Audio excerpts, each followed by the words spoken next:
हा आमचा नियम आहे.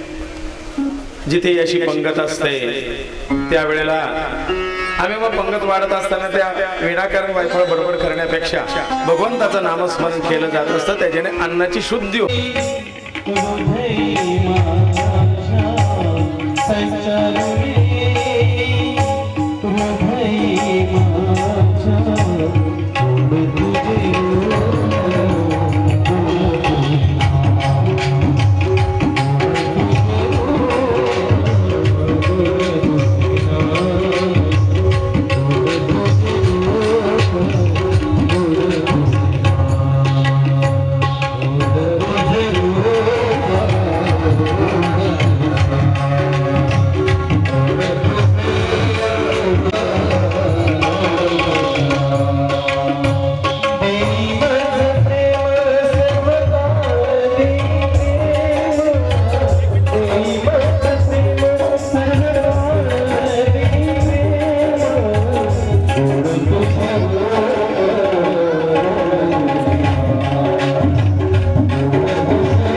सर्वकार्येषु सर्वदा अभिप्सेदाग्रसिद्ध्यर्थां पूजितो यस्यासुरैः सर्वविघ्नहरस्तस्मै श्रीगणाधिपतये नमः।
गणपतये नमः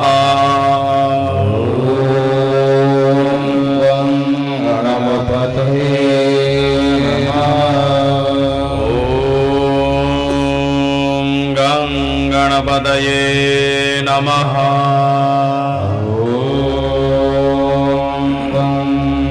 गणपतये नमः गणपतये नमः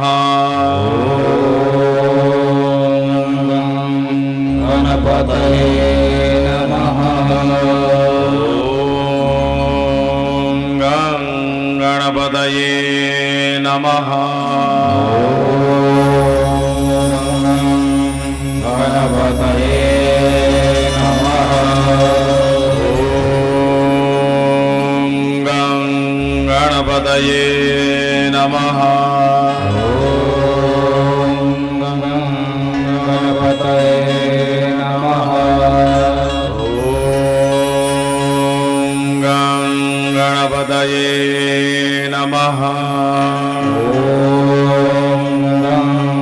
गणपतये नमः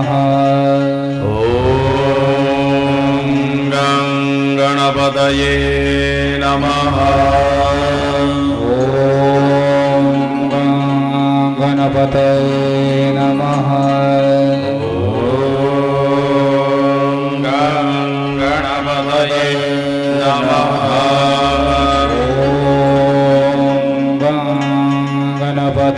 गणपतये नमः गणपतये नमः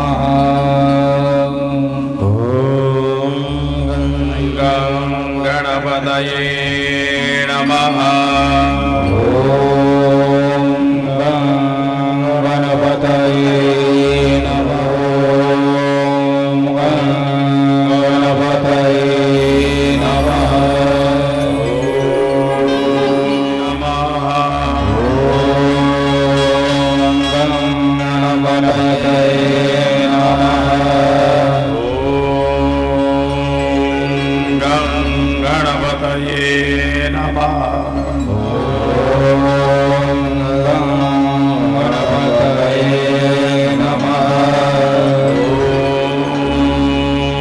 नमः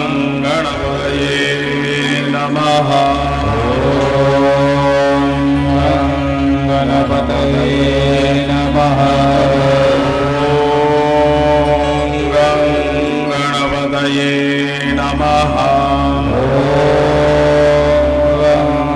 गणपतये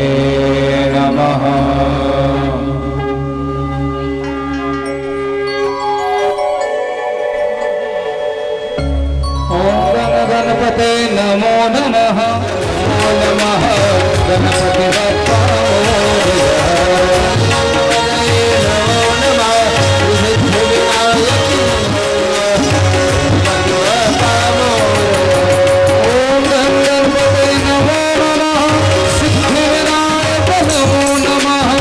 अष्टविनायक नमो नमः गणपति बाप्पा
सूर्यकोटि समप्रभा निर्विघ्नं कुरु मे देव सर्वकार्येषु सर्वदा एकदन्तो महाबुद्धि सर्वज्ञो गणनायका सर्वसिद्धिप्रदो देवो गौरीपुत्रो विनायको गणनाथ सरस्वती रवि शुक्र बृहस्पति पंचैतां स्मरे नित्यो वेदवाण्यो प्रवर्तये मोठे दोंदकटी फणींद्र बरवा भाळी शशी शोभतो हस्ते अंकुशलड्डु पद्म परशु दंते हिरा झळकतो पायी पैंजण वाजती ऋणझुणू प्रेमे बराणाचतो ऐसा देव गणेश तो गजमुख या हृदय मंदिरे बैसतो प्रणम्य पार्वतीनाथं विष्णुं सूर्यः तथाम्बिकां गणेशं विघ्नहर्तारं श्रीगुरूणां चरणाम्बुजम् ॐ नमो जयादिया वेद प्रतिपादिया जय जय स्वसंवेदिया आत्मरूपा देवा तूची गणेशू सकलार्थमति प्रकाशू म्हणे निवृत्तिदासू अवधारी जोजी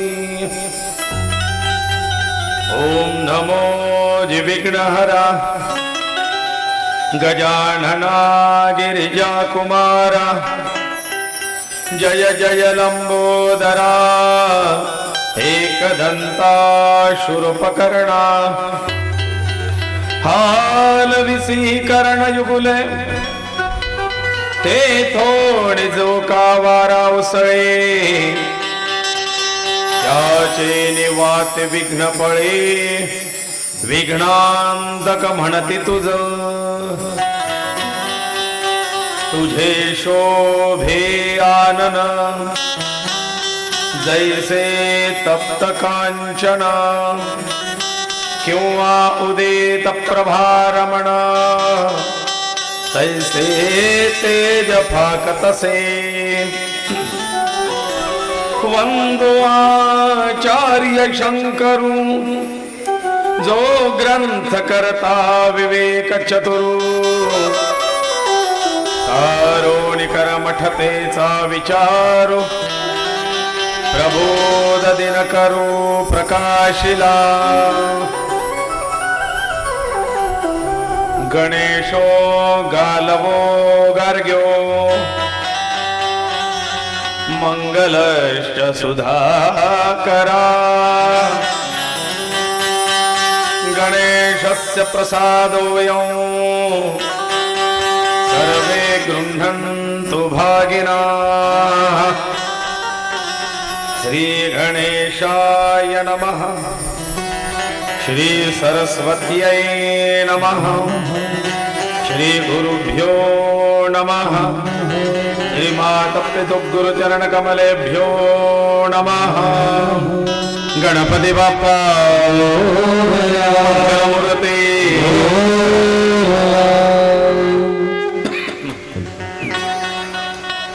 कालच्या 5व्या दिवसाच्या कथा भागात आपण गणेशाच्या आणखीन सिंदुरादी शमी मांदार सिंदूर आदी प्रिय वस्तूंच्या बद्दल जाणून घेतलंय.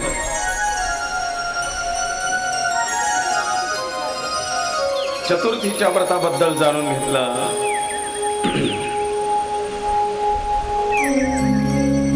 गणेशाला प्रिय अशी ती चतुर्थी आणि या चतुर्थीला चंद्रदर्शन, या चंद्रदर्शनाच्या बद्दल सुद्धा आपण जाणून घेतलं की माघ शुद्ध चतुर्थी या दिवशी चंद्रदर्शन घेतल्याचं फळ काय. चुकून घेतलं गेलं तर त्याच्यासाठी मंत्र सुद्धा मागे दिला होता. आणि चतुर्थीला चंद्रपूजनाचं विशेष महात्म्य काय आहे हे सुद्धा आपण जाणून घेतलंय.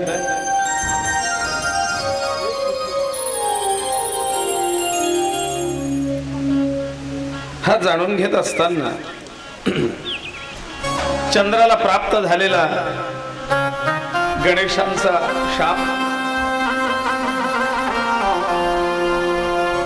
या चंद्रदेवाची गणेशोपासना, त्याच्यातून सिद्धेश्वराची स्थापना सिद्धी क्षेत्राला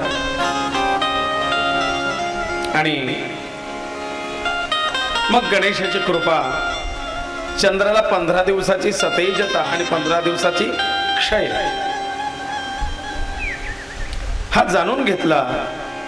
आणि एक दिवस हा शापाचा पूर्ण परिणाम भाद्रपद शुद्ध चतुर्थीच्या दिवशी असणार आहे हे आपण काल बघितलं. गणेशाला चंद्र शरण येतो आणि सृष्टीचं हित साधलंय. सृष्टीचं होणारं नुकसान आणि अहित हे चंद्राला पुन्हा सतेजता प्राप्त झाल्यामुळे थांबलं. याकरता सगळ्या देवता प्रसन्न होऊन आनंदाने भगवान गणेशाचं स्तुती करतात, गुणगान करतात.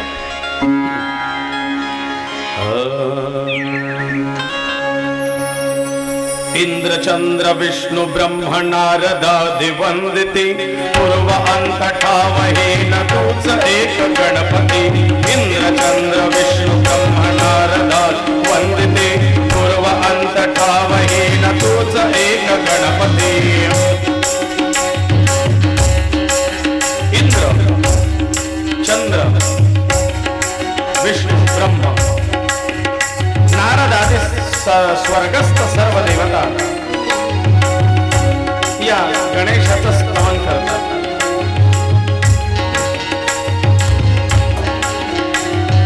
इंद्र चंद्र विष्णु ब्रह्म नारदादि वंदिते पूर्व अंत ठावहि न तूच एक गणपती. विष्णु नारदादि वंदिते पूर्व अंत ठावहि न तूच एक गणपती. हे गणेशा, तूच आदि विनायक आहे, तूच ओंकार आहे, तूच तो आद्य आहे.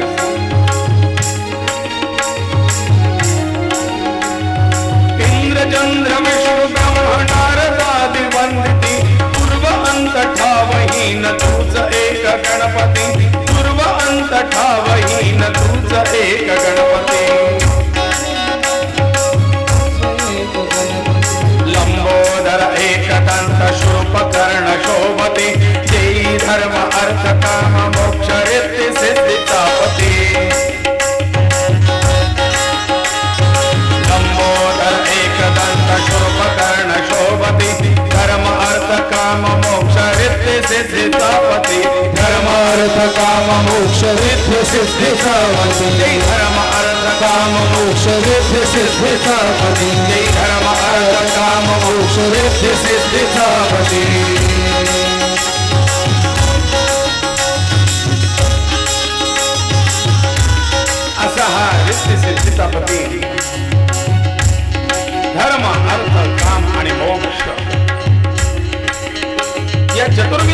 मोक्षाची प्राप्ती करून देणार आहे. आणि हे 4 पुरुषार्थ गणेशाच्या उपासनेतून प्राप्त होतात. धर्माची अपेक्षा करणाऱ्याला धर्म, अर्थाची अपेक्षा करणाऱ्याला वैश्रवणोपमो भवती, हे छाती ठोक वाक्य आहे. काम, कामना, कामनेच्या इच्छितून यम यम चिंता येते, कामम तम तम प्राप्नोषि निश्चितम. धर्मार्थ काम मोक्षांच विंदती. आणि मोक्ष देण्याकरता गणेशाचा वरदहस्त आहे. या चतुर्विध पुरुषाची प्राप्ती गणेशोपासनेने होत असते. हे या ठिकाणी सर्व देवता गणेशाचं गुणगान करताना मोठ्या हर्षाने आणि आत्मविश्वासाने सांगताय. हा भाग आपण काल बघितला. सर्व देवांच्या माध्यमातून गणेशाचं स्तवन. आता बघा, काल जी चतुर्थीचं व्रत आणि चतुर्थी व्रताच्या दिवशी गणपती बाप्पाच्या व्रत परिपूर्णता हेतू चंद्राचं पूजन, हे जे काल विषय ऐकले, तर आता हा चतुर्थीचा उपवास, चतुर्थीचं व्रत, चतुर्थीची उपासना या भूतलावरती आली कशी, कुठून या व्रताला सुरुवात झाली, याबद्दल थोडंसं जाणून घेऊया. कारण सुरुवातीला हे व्रत कोणी केलं, कुठून उदयाला आलं आणि कसं प्रसारित झालं, याबद्दल जाणून घेऊया. फार पूर्वी भूतलावरती एक कृतवीर्य नावाचा राजा होता. कृतवीर्य, याची पत्नी होती सुगंधा. राजा राणी धार्मिक होते. यज्ञ, याग, पूजा, अर्चा, दान, धर्म करणारा असा हा सात्विक कृतवीर्य राजा आहे. या ब्राह्मणाकडे, या राजाकडे रोज अनेक ब्राह्मण जेवत असतात. नित्य ब्राह्मण भोजन या राजाकडे असायचं. का तर राजाला कोणीतरी सांगितलं होतं त्यांच्या गुरूंनी की राजा, तुझ्याकडे नित्य ब्राह्मण जेवतील तर तुझे पितर संतुष्ट होतील आणि पितृ संतुष्टीने तुला संततीचा योग येईल. कारण राजाला संतती नव्हती. राजा दुःखी असायचा. आणि याकरता चालत असलेल्या उपायांमध्ये एक उपाय असा पण आहे की नित्य ब्राह्मण भोजन.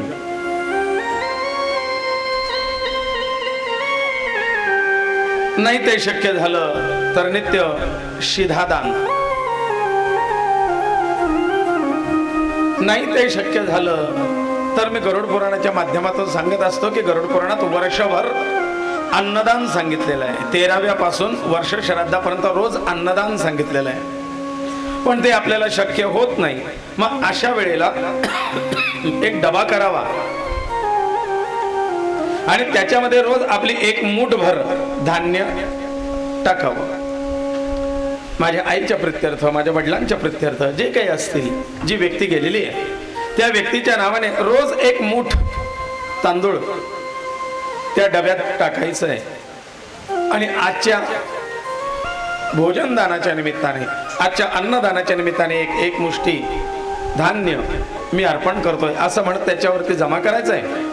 आणि या श्राद्धाच्या तिथीपासून, म्हणजे महिन्याच्या या तिथीपासून पुढच्या महिन्याच्या श्राद्ध तिथीपर्यंत, म्हणजे बरोबर आपण 1 महिन्याने मासिक घालतो ना, त्या मासिक श्राद्धापर्यंत जमा झालेलं ते अन्न जे असेल, धान्य, ते धान्य कुठे गरीब ब्राह्मणाला द्यावं, एखाद्या अशा संस्थेला द्यावं, कुठेतरी अन्नदान नित्य होत असेल अशा ठिकाणी द्यावं, ज्या ठिकाणी पंगत असेल अशा ठिकाणी द्यावं, देवालयात, मंदिरात, अंध अपंगांच्या शाळेला कुठेतरी त्या अन्नाचा वापर झाला पाहिजे, उपयोग झाला पाहिजे. किंवा मग ते धान्य आपणच शिजवून त्याचं अन्नदान करावं.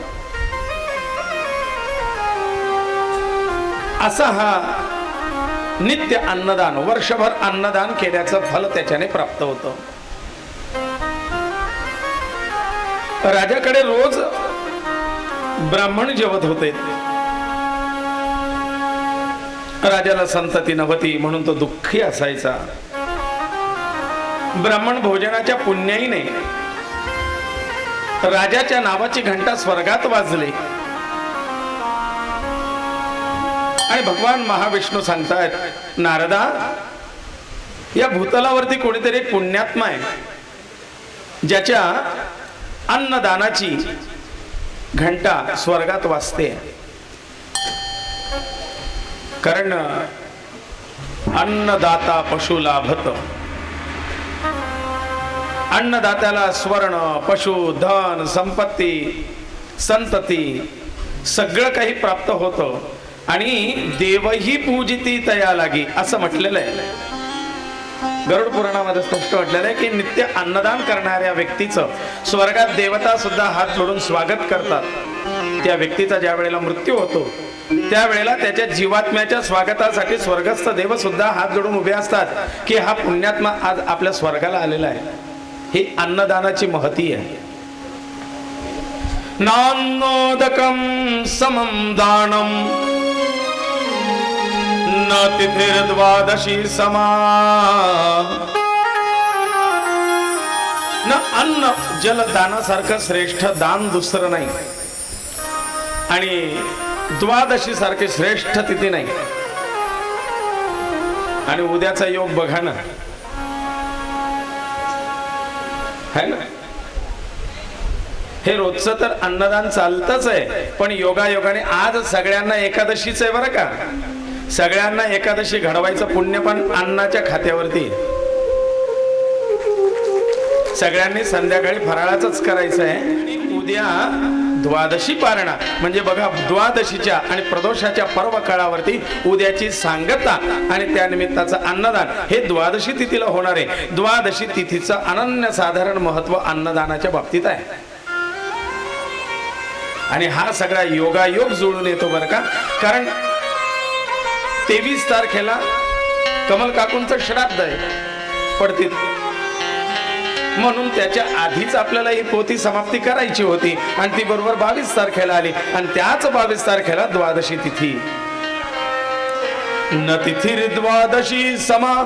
अन्नदानाला द्वादशी सारखी श्रेष्ठ तिथी नाही. द्वादशीला केलं गेलेलं हे अन्नदान 1000 पट वाढतं.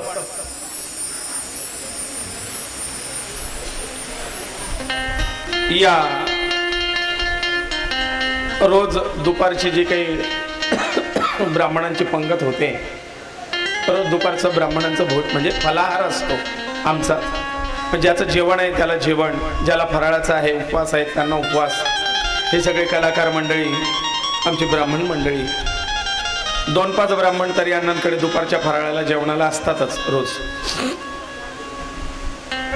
हा साधा योग नाही आहे. चांगल्या चांगल्या धनिकांना हे साधता येत नाही पण ते त्यांना साध्य होतंय. तो परमात्मा करून घेतोय. मग ज्या वेळेला ते अन्न वाढलं जातं ते वाढत असताना सगळ्यांच्या मुखातून नामगजर होत असतो. सगळे एक मुखाने नामस्मरण करत असतात. कारण पंगत चालू असताना विनाकारण बडबड करण्यापेक्षा भगवंताचं नामस्मरण करावं म्हणजे त्या मंत्र जपाचा, त्या नामाचा संस्कार अन्नावरती होत असतो.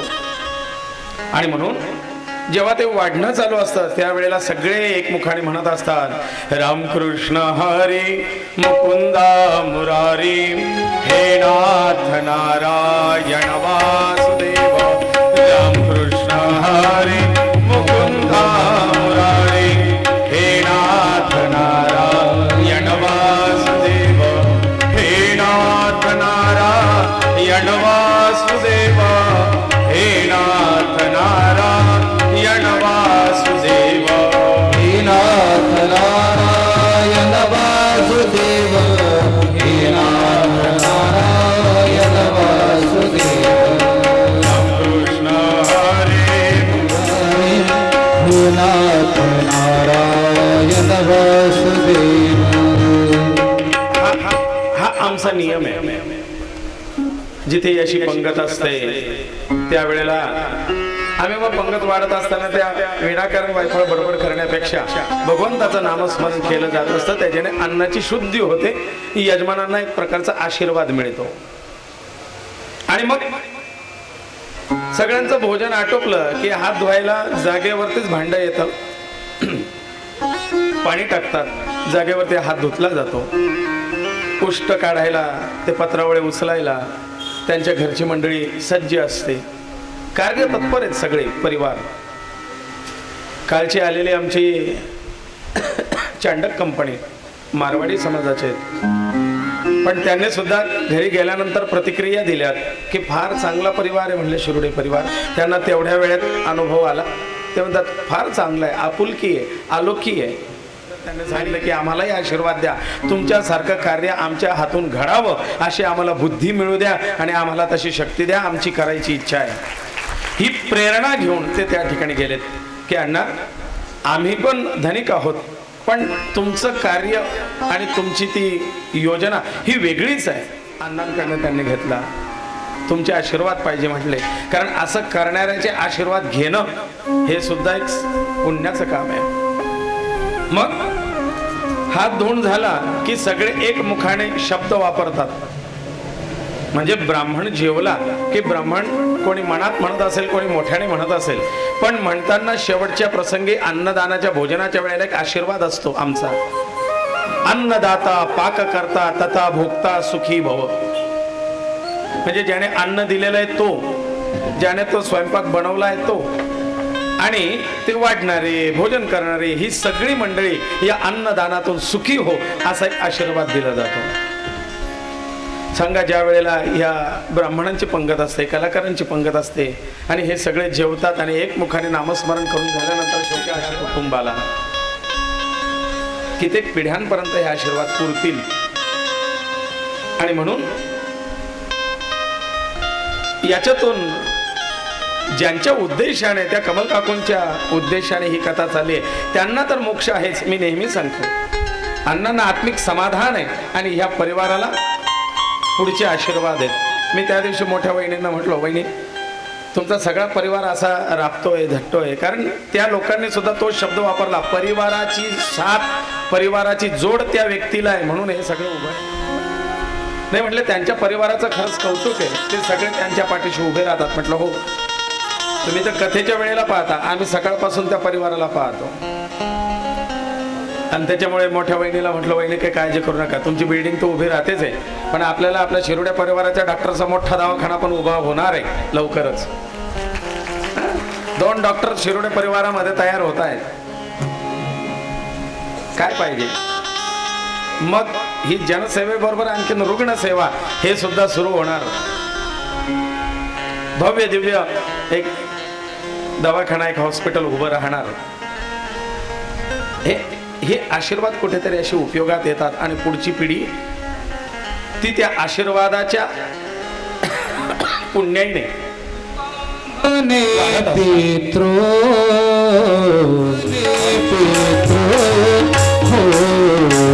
आशीर्वाद देती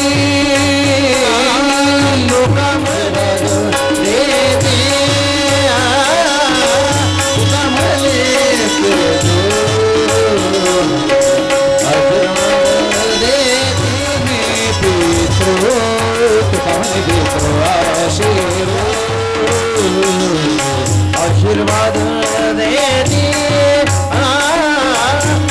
आशीर्वाद देती, कल्याण इच्छिती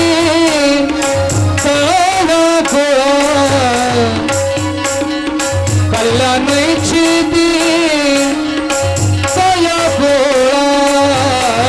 पाहती वाट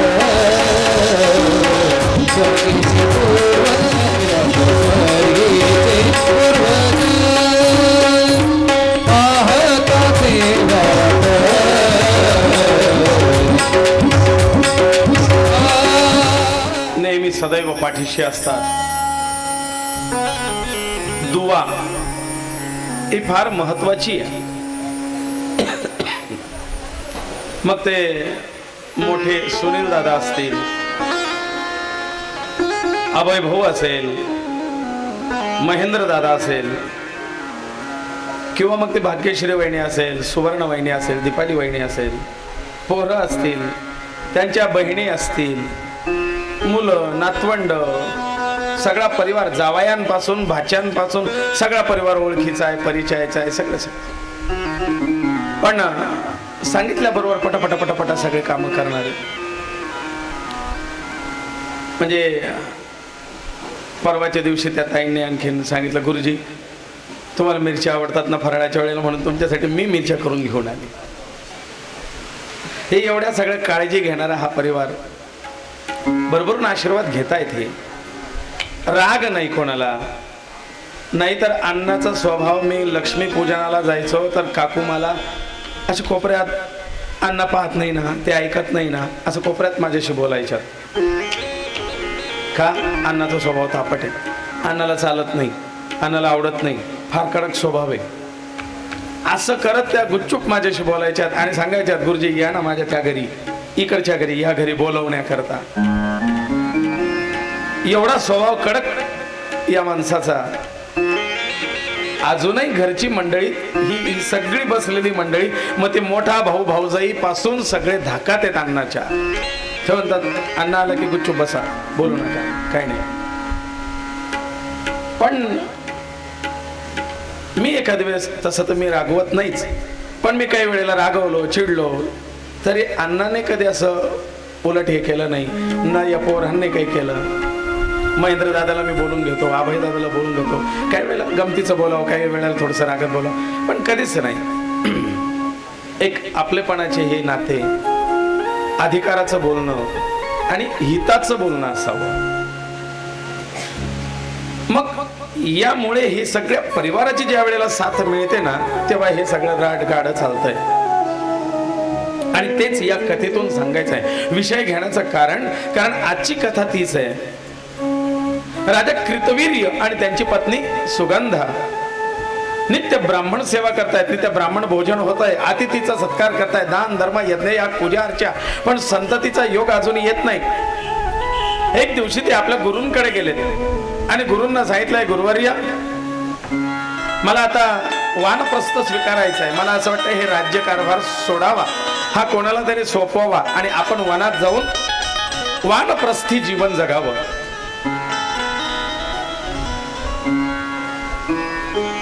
हे सगळं पाहून देवर्षी नारदांना राजाची दया आली, कारण नारायणांनी सांगितलं होतं त्याच्या अन्नदानाची घंटा स्वर्गात वाजली, नारदा जाऊन बघा.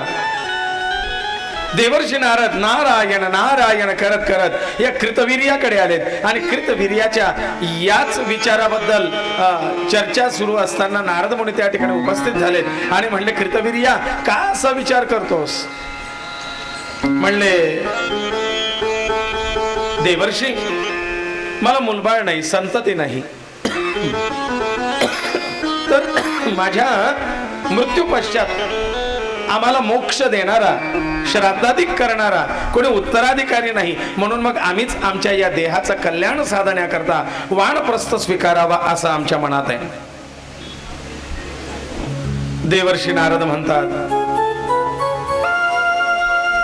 मी काही सुचवलं तर चालेल? म्हणले, हो, संतांच्या पायी हा माझा विश्वास, सर्व भावे दास झालो त्यांचा. म्हणले, साधू संतांवरती आमचा विश्वास आहे, तुम्ही गुरुस्थानी आहात, तुम्ही आमचे गुरु आहात, मी तुम्हाला शरण आलोय, तुम्ही काहीतरी मार्ग सांगा, कारण माझा विश्वास आहे तेच माझे हित करती सकळ, जेने हा गोपाळ कृपा करे, त्या भगवंताची माझ्यावरती कृपा होईल असाच तुमचा उपदेश असणार आहे. मुने, मी शरण आलोय तुम्हाला, सांगा मला मी काय करावं अशा परिस्थितीत. देवर्षी नारदांनी 2 मिनिटं ध्यान लावलं आणि सांगितलंय, राजा मला कारण समजलंय. काय? म्हणले, राजा तुला संततीला अवरोध होतोय कारण तुझे पितृदोष, पितृदोषामुळे संततीला अडथळे येतात, अडचणी येतात. सकाळच्या चर्चेत काकांशी बोलत असताना मी सांगितलं की संततीला अडचणी येण्याकरता काही कारण आहेत. एक दैवी दोषामुळे सुद्धा अडचणी येतात, दुसरं पैतृक दोषामुळे सुद्धा अडचणी येतात, तिसरं कृत दोष, कृत्या दोष, मंत्रतंत्र दोष, खूप काही काही करण्याचे प्रकार चालतात जगात अजूनही, त्याच्यामुळे सुद्धा संततीला अडचणी येतात. आणि चौथं शारीरिक दोष. मग याच्यातून कुठल्या गटात ही जोडी बसते आणि त्याच्यावरती परफेक्ट जर उपाय योजना केली तर संततीचा योग यायला मदत होते. म्हणून देवर्षी नारदांनी त्याचा दोष शोधला आणि सांगतात की राजा, पितृदोषाने तुला संततीला प्रतिबंध होतोय. जर तुझे पितर प्रसन्न होतील तर तुझ्या जीवनात संततीचा योग येईल. कारण पितृशापामुळे संततीचा क्षय होतो. तुष्टो ददासि साम्राज्यम हृष्टो हरसि तत्क्षणात. जर पितर संतुष्ट झाले तर साम्राज्य सुद्धा देऊ शकतात. आणि पितृकोप झाला, पितरांचा शाप लागला, पितृदोष लागले तर आहे नाही ते सगळं ऐश्वर्य बर्बाद व्हायला लागतं. तुष्टो ददासि साम्राज्यम हृष्टो हरसि तत्क्षणात. आणि म्हणून आपल्याकडे देव कार्याच्या आधी पितृकार्य करण्याची पद्धती आहे. देव कार्य करण्याआधी पितृकार्य करावं.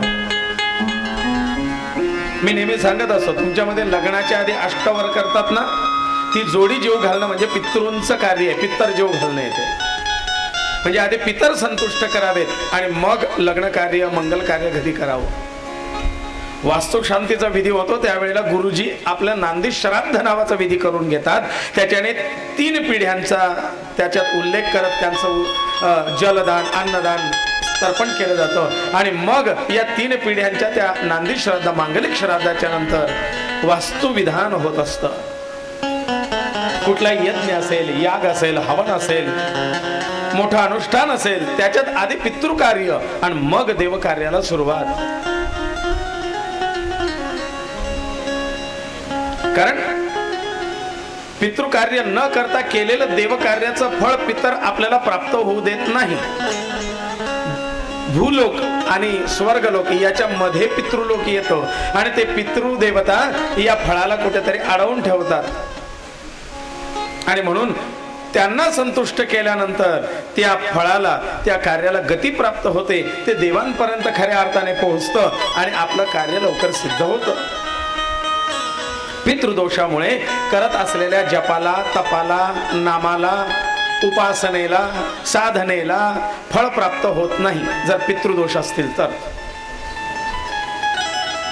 पैतृक दोषामुळे आपण लावलेल्या दाराशी फळाच्या आणि फुलांच्या झाडांना फळं, फुलं सुद्धा येत नाही.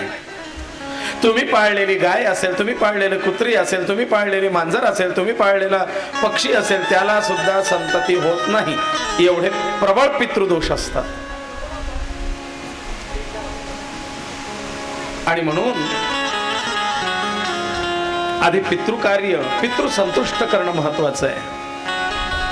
सुखाय पितृन् कुलवृद्धी कर्तुं रक्तोत्पलाभां इह रक्तनेत्रान्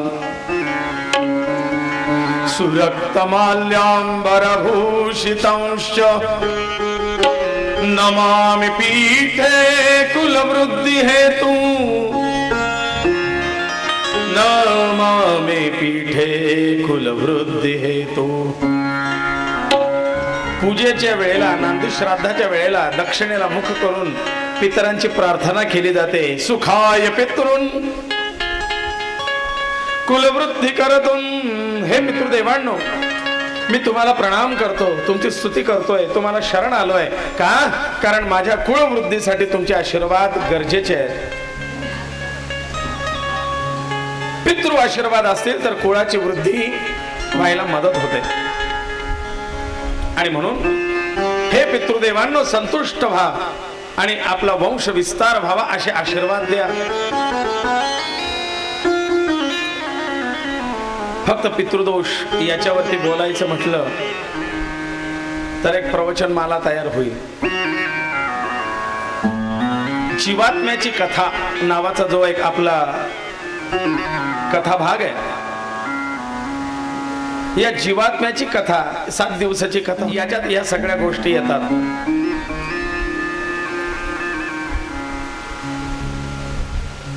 त्याच्यात गरुड पुराण, भविष्य पुराण, ब्रह्मवैवर्त पुराण, भागवत पुराण आदी या अनेक पुराणांमध्ये जीव, परमात्मा, मोक्ष, पितर, शाप, नरक यातना, जीवाची दुरावस्था आणि जीवाला मोक्ष प्राप्ती या सगळ्या बाबतीमध्ये आलेल्या चर्चा या कथेमध्ये एकत्रित संकलित करून ती त्या पद्धतीने सुसूत्र पद्धतीने मांडण्याचा हा एक प्रयोग आहे. या 7 दिवसाची कथा होते जीवात्म्याची कथा. मग या पितृदेवतांना प्रार्थना केली की हे पितृदेवतांना तुमचे आशीर्वाद मला गरजेचे आहे. म्हणून घरात चालत येणारी पितृश्राद्ध पद्धती, परंपरा, श्राद्ध, तर्पण, पिंड प्रदान आदी हे सुव्यवस्थित करावेत. ज्याला पिंडप्रदान श्राद्ध शक्य नाही त्याने तिलतर्पण करावं. ज्याला तिलतर्पण श्राद्ध शक्य नाही त्याने आमान्न श्राद्ध करावं. ज्याला आमान्न श्राद्ध शक्य नाही त्याने हिरण्य श्राद्ध करावं. ज्याला हिरण्य श्राद्ध शक्य नाही त्याने म्हणजे अगदीच परिस्थितीच नाही श्राद्ध करण्याची तर त्याने निर्जन अशा स्थानी जावं, दक्षिणेकडे तोंड करावं, दोघेही हात उंच करावेत आणि आपल्या पितृदेवतांचं स्मरण करत सांगावं की हे पितृदेवतांनो, मला तुमच्या प्रती श्राद्ध करण्याची तळमळ आहे, इच्छा आहे, पण शक्ती नाही, सामर्थ्य नाही. मी अन्नदान सुद्धा घालू शकत नाहीये. मी दूध, केळी, पेढे, फळ, शिधा सुद्धा देण्याची माझी परिस्थिती नाहीये, पण माझी इच्छा आहे की तुमचं काहीतरी करावं, तुम्ही प्रसन्न व्हा आणि मला आशीर्वाद द्या. एवढ्याने सुद्धा पितर संतुष्ट होतात. हा शास्त्रात दिलेला एक पर्याय आहे, उपाय आहे, शास्त्र संमत आहे की नुसती अशी असमर्थता व्यक्त केली तरी सुद्धा पितर संतुष्ट होतात. माफीचा साक्षीदार होणे की मी सरेंडर, मी शरण आलोय, मला शक्य नाही पण माझी इच्छा आहे. पितर नुसत्या संकल्पात संतुष्ट होतात आणि त्याला आशीर्वाद देतात. पण श्रद्धा ही महत्वाची. मग श्रद्धया क्रियते सा श्राद्धम, जे श्रद्धेने केलं जातं त्यालाच तर श्राद्ध असं म्हणतात. नाही तर मग श्रद्धा नसेल तर तुम्ही काहीही केलं तर ते फलीभूत होत. एक लोटा जल सब समस्या का हल, पण मन में हो कपट और छल तो क्या करेगा एक लोटा जल. याचं वाट व्हावं, याचं वाटोळ व्हावं, त्याचं वाटोळ व्हावं, याचं असं व्हावं, त्याचं तसं व्हावं. मनामध्ये कपट आणि छल ठेवून जर ते जल अर्पण केलं जात असेल तर भगवान महादेव आशुतोष त्या जलाला स्वीकार करणार नाही. तुम्ही भले 4 वाजता जा नाहीतर दुपारी 12 वाजता जा. शुद्ध भावनेने, शुद्ध मनाने त्या भगवंताची सेवा करा. मग तो कोणीही असो, शिव असो, नारायण असो, गणेश असो, देवी असो. भावेषु विद्यते देवा तस्मात भावम ही कारणम. शास्त्र सांगतं की त्या कृती मागे भाव महत्वाचा आहे. कुठल्या भावनेने देताय.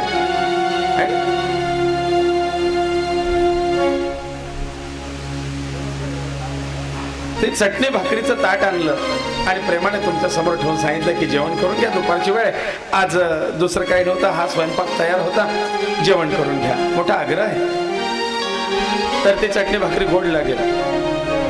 पण पुरणाची पोळी, श्रीखंड, बासुंदी सगळं त्याच्यात वाढलं. हे घ्या खाऊन. तर त्या श्रीखंडाला सुद्धा गोडी. देव भाव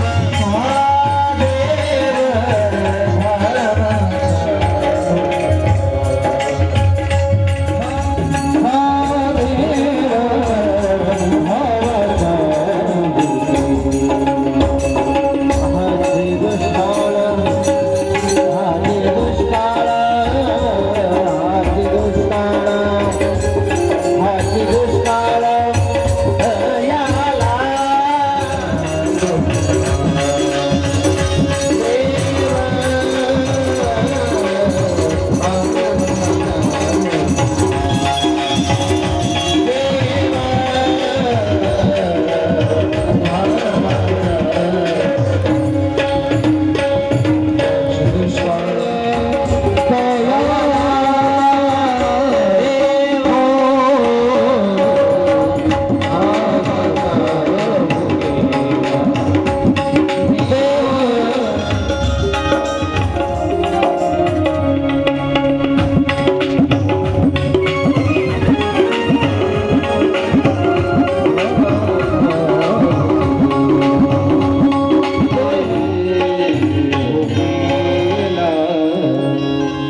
काही नकोय, त्यामागचा भाव महत्वाचा आहे. म्हणे देवा मला पाव.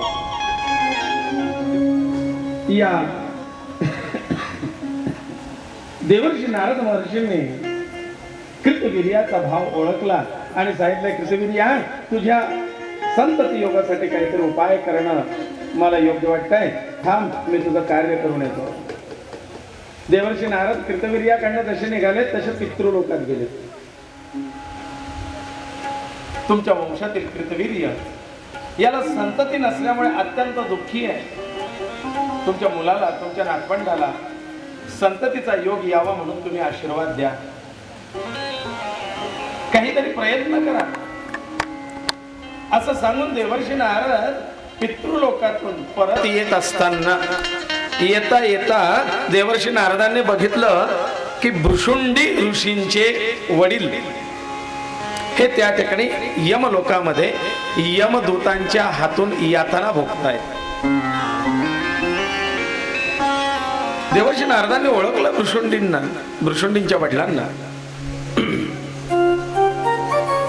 आणि तसेच सरळ भृशुंडी ऋषींच्या आश्रमात गेले आणि त्याने सांगितलं की हे भृशुंडी, मी आताच पितृलोकातून येतोय, पण पितृलोकात तुमच्या वडिलांना, आजोबांना कष्टी झालेलं पाहून मला अत्यंत दुःख होतंय. तुमचे पितर यातना भोगतायत. भृशुंडी ऋषींना नारदांच्या मुखातून हे ऐकून अत्यंत वाईट वाटलंय की माझे पितर आणि यम यातना भोगतायत. उद्वेगाने भृशुंडी ऋषी उठलेत, आपल्या आश्रमातल्या त्या गणपती बाप्पाच्या मूर्ती समोर आलेत, हातामध्ये जल घेतलंय.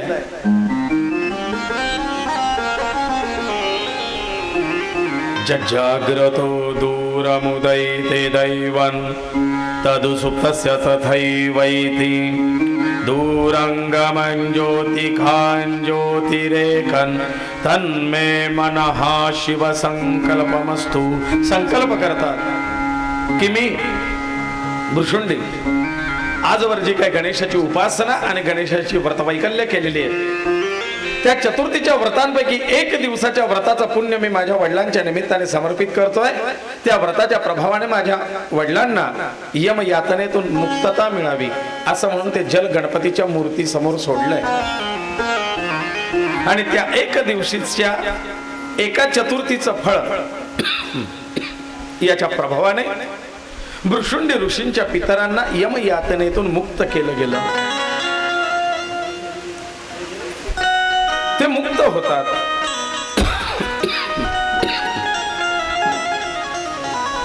ते स्वर्गलोकी निघून गेले. आणि इकडे कृतवीर्याचा पिता यमलोकी, कृतवीर्याचे पिता ब्रह्मदेवाकडे जातात आणि ब्रह्मदेवांना सांगतात की ब्रह्मदेवा, माझ्या मुलाला संतती नाही, तर आम्ही पितरांनी त्यांना आशीर्वाद द्यावेत आणि त्यांच्या घरी संततीचा योग यावा. पण माझा पुत्र तर धर्मवान आहे, धर्मशील आहे, मग त्याला का संततीचा योग येत नाहीये. त्यावेळेला ब्रह्मदेव आणि कृतवीर्याचे पिता यांच्यात संवाद आहे. ब्रह्मदेव सांगतायत की कृतवीर्या,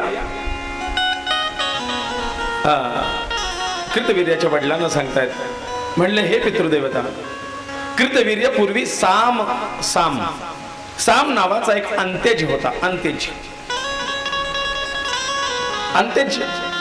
हीन कार्य करणारा.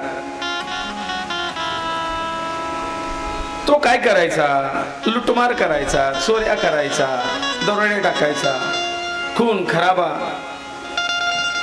या अंत्यजाने एक दिवशी द्रव्याच्या लालसेने दबा धरून बसलेला असताना वनात ब्राह्मणाची हत्या केली धनाच्या लालसेने. परंतु त्या ब्राह्मणाजवळ धन नव्हतं. आपल्याला धनाची प्राप्ती झाली नाही, पण हत्या घडली. आणखीन काही सावज मिळतं का म्हणून दिवसभर, संध्याकाळ, रात्र तो त्या ठिकाणी दबा धरून बसला, पण त्याला दुसरं काही कोणी सावज मिळालं नाही. रात्री उशिरा घरी आला आणि भिक्षा वगैरे मिळालेली नव्हती, म्हणून पाणी पिऊन त्या दिवशी फक्त झोपला. पोटात अन्न पाणी नाही म्हणून त्याची तब्येत खालावली. आणि त्याच्या मुलाचं नाव होतं गणेश. त्या गणेशाला त्यांनी बोलवलं की गणेशा, आता माझी शेवटची घटका मला वाटते, तू माझ्यापासून दूर जाऊ नकोस, माझ्या जवळ राहा, कारण मला मृत्यूची भीती वाटते. माझ्या हातून पूर्ण आयुष्यात कधी सत्कर्म झाले नाहीत, पुण्यकर्म झाले नाहीत, म्हणून निश्चितच मृत्यू समयी मला यमराज यातना फार देणार आहे, तू माझ्या जवळ राहा. आणि गणेशाचा हात धरून ठेवला. गणेशा जाऊ नको, गणेशा इथे थांब. बघा भागवतात सुद्धा अजामिळाची अशी कथा येते, आणि तो अजामिळ पापी हा त्याच्या पुत्राला नारायण माझा नारायण माझा नारायण करता करता प्राण सोडतो. आणि गणेश पुराणामध्ये हा गणेश आहे. साम आपले प्राणत्याग करतो, पण ज्या दिवशी त्याला तो उपवास घडला तो चतुर्थीचा दिवस होता. ब्रह्महत्येचं पातकही घडलं, पण चतुर्थीचं व्रतही घडलं, गणेशाचं नामही घडलं. यमदूतांमध्ये आणि गणेश दूतांमध्ये म्हणजे गणपत्यांमध्ये, गणपत्य आणि यमदूत यांच्यात वादविवाद होता की हा यमाचा पाहुणा आहे, तो म्हणता नाही हा गणेश लोकाचा अतिथी आहे. मग शेवटी गणपती बाप्पाच्या गणेश लोकाला त्याला न्यायचं हे निश्चित ठरतं. कारण दोघांचेही वाद असे प्रकर्षाने चालले होते. यमराज म्हणतात की शेवटच्या क्षणापर्यंत याने पुण्यकर्म केलेलं नाही, आणि तुम्ही जे पुण्य सांगताय ते पुण्य त्याला चतुर्थीचं व्रत म्हणून नाही घडलं, त्याला असं उपवास घडलाय ते अजाणतेपणे घडलंय. ते म्हणतात न कळत असेल, पण व्रत घडलंय, जप घडलाय. म्हटलं जप नाव याचं नाही, मुलाचं नाव होतं, गणेशाचं नाही.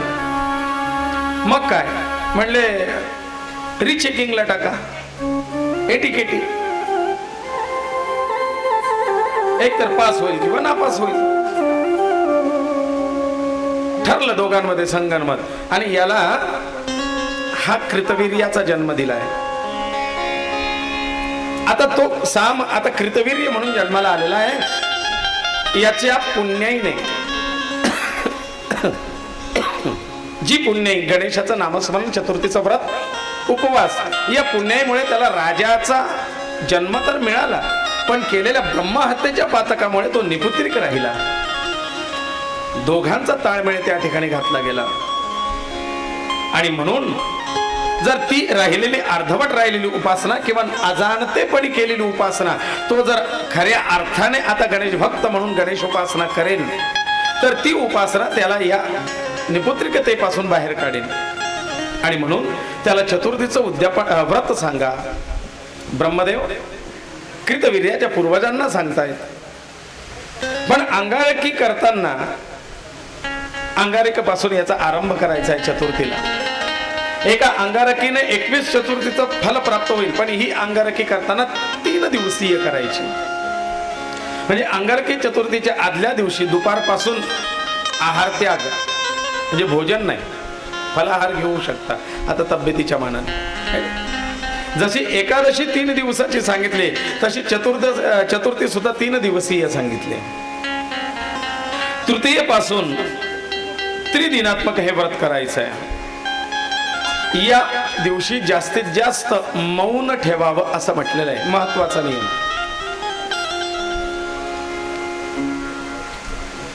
मला एका व्यक्तीने कुंडली दाखवली आणि ते म्हटले, महाराज माझे आणि ह्यांचे ना फार वादविवाद होतात, फार खटके उडतात यांचे, मग काहीतरी उपाय सांगा ना, आमचे वाद व्हायला नको. म्हटलं ताई खरंच तुम्हाला असं वाटतं का की भांडण होऊ नये? आहे उपाय आहे.